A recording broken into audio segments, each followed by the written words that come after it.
how to log in Hotmail account. So if you want to log into your Hotmail account, then first of all, you can open up your browser and then simply search for Hotmail. So here you will have sign in Hotmail, right? You can simply go for sign in and now click on sign in, and here you have to sign into your Microsoft account. So if you want to sign into your Hotmail, then you have to sign into your Microsoft. Simply click on next, and after entering your email, you have to click on next and then enter your password.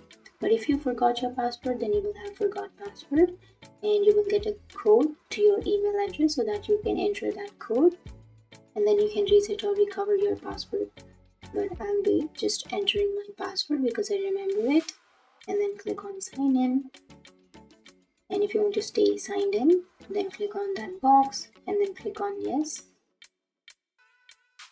So that's it. That's how you sign into your Outlook account. And if you have any questions, feel free to comment below. Thanks for watching.